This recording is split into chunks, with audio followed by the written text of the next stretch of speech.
In this video, I wanna share with you one really impressive infrastructure project, and what grabbed my attention wasn't just the project itself, although there is plenty to say about that, but also its history. It's a perfect example of why it is so important to keep pushing toward your goals, even when things go wrong, cause perseverance pays off.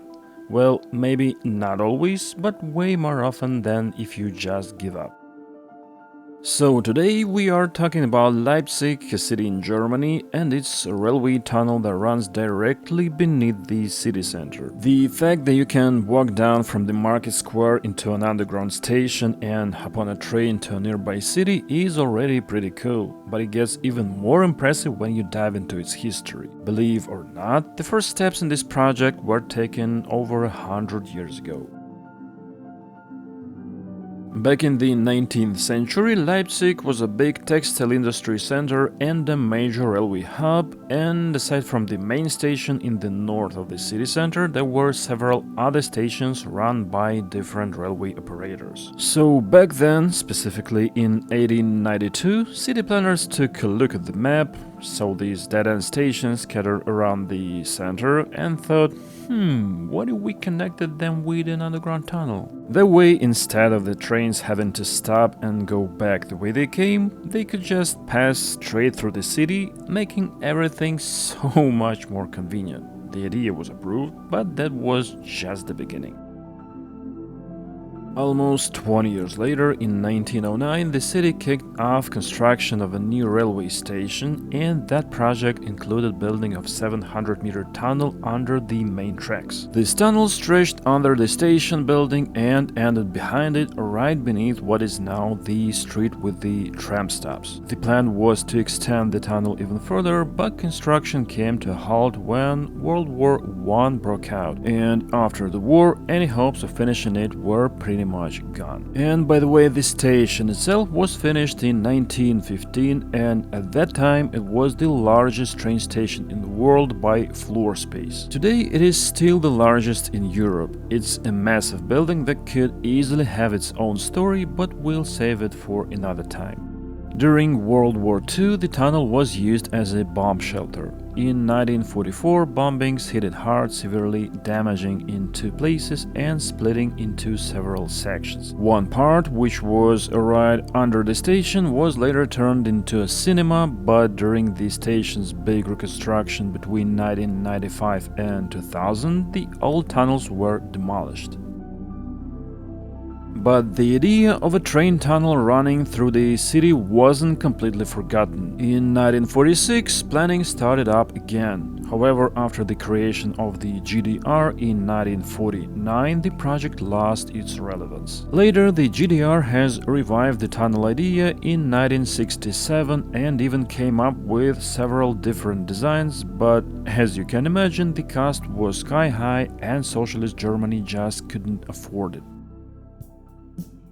And finally, the modern chapter of this project kicked off after the German reunification. In 1995, the first new plans were presented, and the following year, Deutsche Bahn and the Saxon government teamed up to create a company to oversee the design and construction of the tunnel, S-bahn Tunnel Leipzig GmbH. Construction officially started in July 2003 and took a little over 10 years to complete. By December 2013, the first passenger trains were finally running through the tunnel. Back in 2002, the project was estimated to cost 571 million euros, but as with most big projects, cost climbed, and by 2010, the budget reached 960 million euros. Along with the financial burden, many residents had to deal with day-to-day disruptions.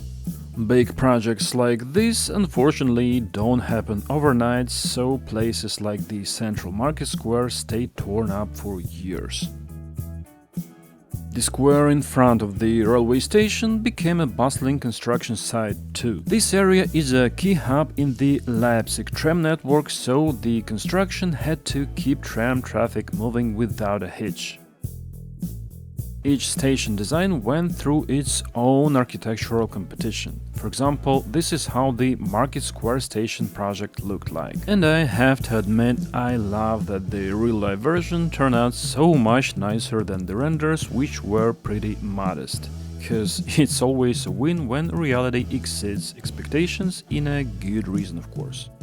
The tunnels run under a lot of buildings, including some architectural gems, so the construction team took a great care to prevent any ground movement and protect the nearby structures. And even after the construction wrapped up, monitoring continued for several more years.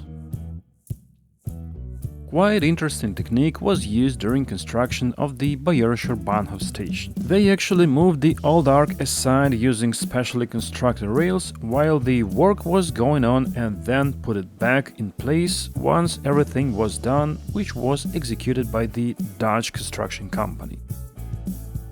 The tunnels were drilled and turned by a 65-meter-long boring machine like this one. Each tunnel has a diameter of 9 meters and is designed to accommodate all types of trains operating on the German railways. The launch of these tunnels was truly anticipated by the city, so a large crowd of locals gathered on the opening, and the event had a very festive atmosphere reminiscent of the excitement captured in a Lumiere Brothers film. And now let's check out the final result. In the heart of the city were constructed two parallel 1.5-kilometer tunnels linking the central station to the Bayerischer Bahnhof station. And along the way there are two underground stations at Market Square and Wilhelm Leuschner Square.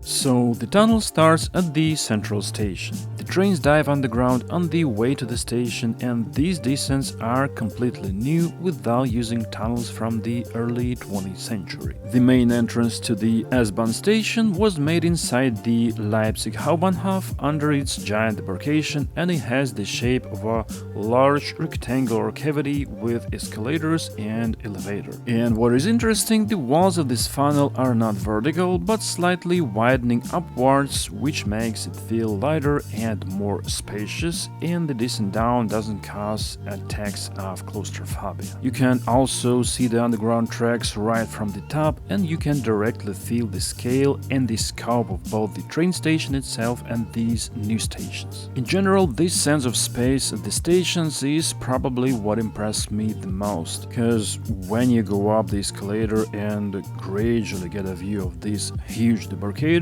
it looks really impressive. And you can also get to the trains directly from the street. There is another entrance right opposite the station. It looks much more modest, but it also has an elevator, escalator, and all the necessary navigation. And this is what the station itself looks like, with the columns and walls made of stone that resembles the facade of a train station building. In general, its interior looks strict, but at the same time well made, and there is no such feeling of incompleteness that I had, for example, at the tram station under the Gare de Strasbourg. And there is literally around 600 meters between the stations in the city center, so it takes less than a minute to get to the Marktplatz station by train.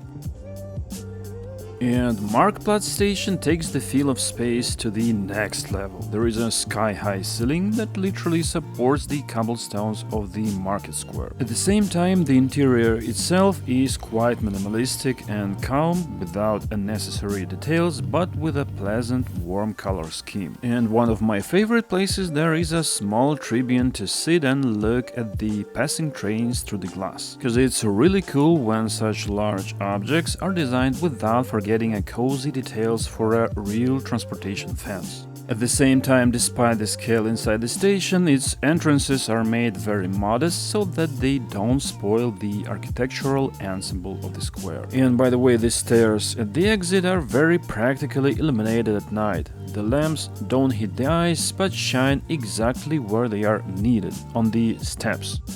The next station is Wilhelm Leuschner Platz. It also has a sky-high ceiling, and the interior and entrance groups are designed in the Bauhaus style. The glass block walls are illuminated from the inside, which makes you forget that the station is actually completely underground. It feels like the sun is shining right behind these glass walls.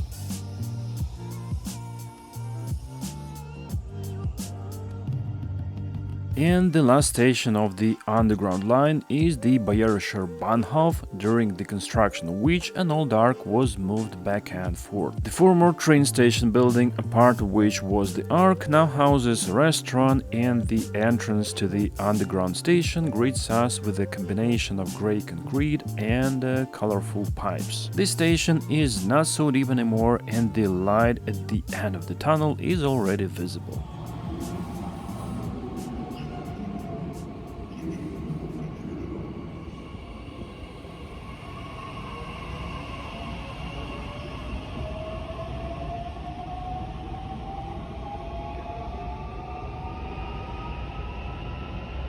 So in general, the Leipzig City Tunnel is a century-long project that cost more than €1 billion.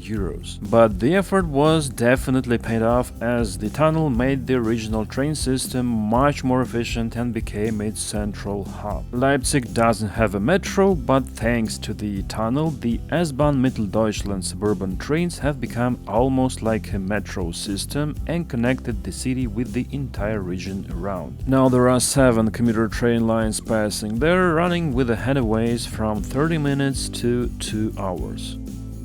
Thanks to the tunnel, residents of dozens of neighboring towns can take a comfortable train and arrive directly to the agglomeration center. So now you don't need a car for this. You don't have to clog the streets with it and look for a parking space. After the tunnel was launched, people very quickly began to take this opportunity as a matter of course, so now it's really hard to believe that the realization of this idea once seemed like an unattainable fantasy.